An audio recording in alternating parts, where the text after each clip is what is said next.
বিগত 4 জুলাই নরসিংদী জেলার রায়পুরা উপজেলার মেথিকান্দা রেলওয়ে স্টেশনে বাক প্রতিবন্ধী 70 বছর বয়স্কা একজন বৃদ্ধ মহিলাকে একদল দুর্বৃত্ত আহত করেন এবং তার কাছ থেকে কিছু টাকা নিয়ে যান।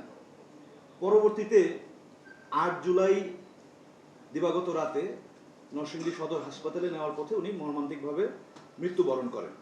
এই বৃদ্ধা মহিলা যিনি বাক প্রতিবন্ধী, উনি প্রায় দীর্ঘ 25 বছর যাবৎ ওই রেলওয়ে স্টেশনে একটি পরিত্যক্ত ভবনে থাকতেন।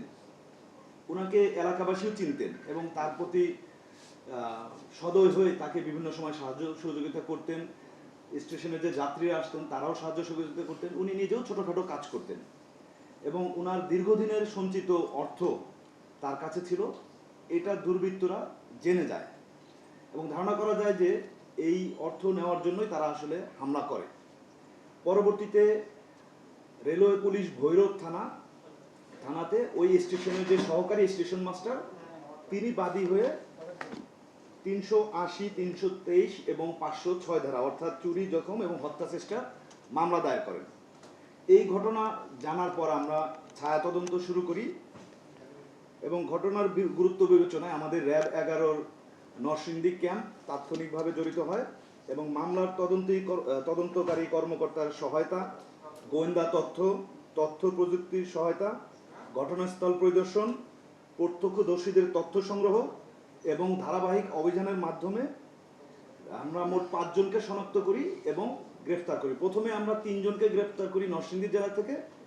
2 জন ওই ঘটনাস্থল অর্থাৎ নরসিংদী এলাকায় ছিল না। পরবর্তীতে তারা ব্রাহ্মণবাড়িয়ার নবীনগর উপজেলাতে চলে যায়।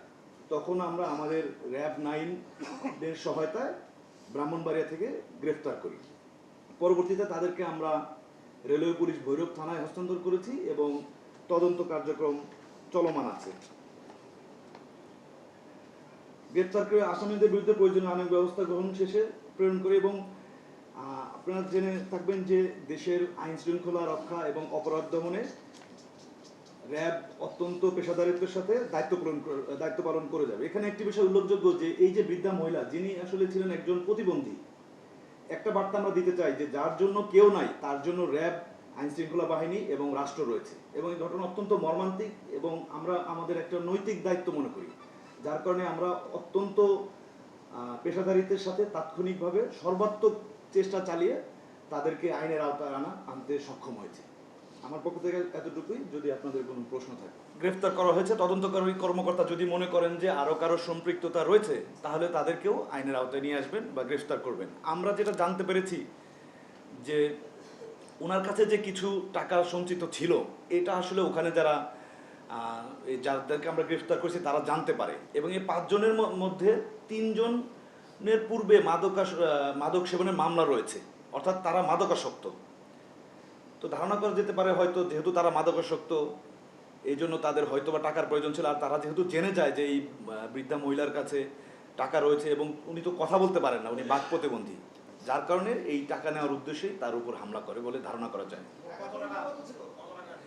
টাকার অ্যামাউন্ট আনুমানিক 20,000 টাকা বলে আমরা তদন্তে পেয়েছি। হয়তো পরে আরও নিশ্চিত হওয়া যাবে, তবে এখনো পর্যন্ত যেটা আমরা জানতে পেরেছি যে আনুমানিক 20,000 টাকা। বাট আমরা 20,000 টাকাই জানতে পেরেছি। অবশ্যই খুবই চমৎকার প্রশ্ন করেছেন এবং সময় উপযোগী। আপনারা অবশ্যই জানবেন যে রেলের যাবতীয় আইন শৃঙ্খলা পরিস্থিতি সার্বক্ষণিকভাবে মনিটরিং করার জন্য কিন্তু বাংলাদেশ রেলওয়ে পুলিশ আছে। রেল পুলিশ এখানে তারা আন্তরিকভাবে কাজ করে যাচ্ছে, সবসময় তারা সক্রিয় এবং সচেষ্ট এবং যে কোনো ধরনের রেল স্টেশন হোক, ট্রেন হোক, যে কোনো জায়গায় কোনো ধরনের অপরাধ সংঘটিত হলে তারা কিন্তু মুখ্য ভূমিকা পালন করে। কখনো কখনো এরকম দেখা যায় যে ছোট বড় বিভিন্ন ধরনের অপরাধ সংঘটিত হয় যেগুলো তাৎক্ষণিকভাবে রেল পুলিশ তো সমাধান করতে পারে না, সেগুলো দিয়ে মামলা হলে আমরা কিন্তু ছায়া তদন্ত শুরু করি, যেমন আজকের এই ঘটনাটা।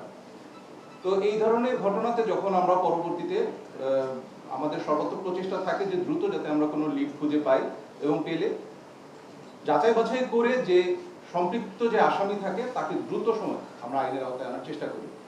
তাই আপনি যে কথাটা বললেন যে ভাই রেলের এর আগে যেই ধরনের অপরাধগুলো সংঘটিত হয়েছে বা রিসেন্টলিও যে ধরনের অপরাধগুলো সংঘটিত হয়েছে এগুলো নিয়ে আমাদের তৎপরতা আছে কিনা?